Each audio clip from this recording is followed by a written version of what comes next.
Joan den astelehenean, apirilaren 14ean, Errepublikaren aldarriaren urteurrenaren harira, Untzaga plaza Memoria Demokratikoaren leku izendatu zen ofizialki.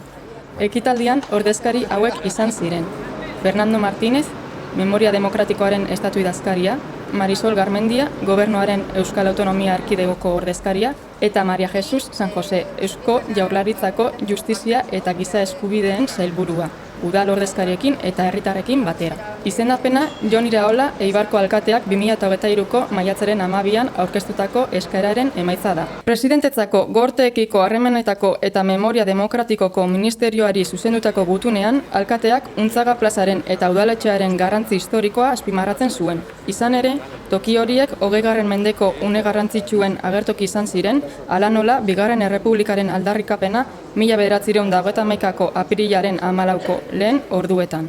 Donde se basa fundamentalmente la declaración del lugar de memoria, en dos hechos significativos. El que estamos hoy conmemorando, el 14 de abril de este 2025, en recuerdo del 14 de abril del año 31, de ser Eibar la primera ciudad que proclama la República en el Estado español. Ese es uno de los pilares fundamentales, esa valentía que tuvieron los concejales en aquel momento de avanzar y hacer la proclamación de la República.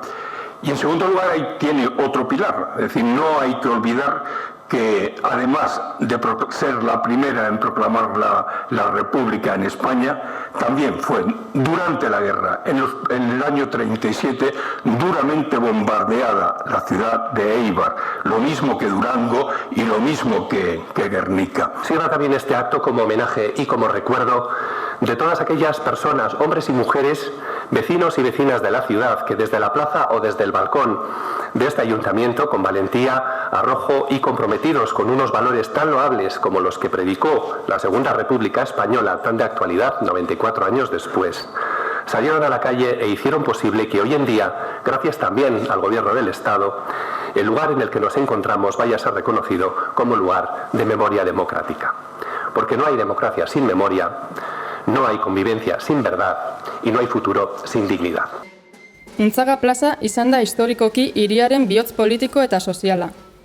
Egungo trazadura 19. mendearen amaieran finkatu zen, eta harrezkero manifestazioak, ekitaldi publikoak, herri ospakizunak eta garrantzi politiko bereziko uneak hartu ditu. Espazio honetan gogoratzen den gertaera nabarmenetako bat 1931ko apirilaren 14ko goizaldean gertatu zen.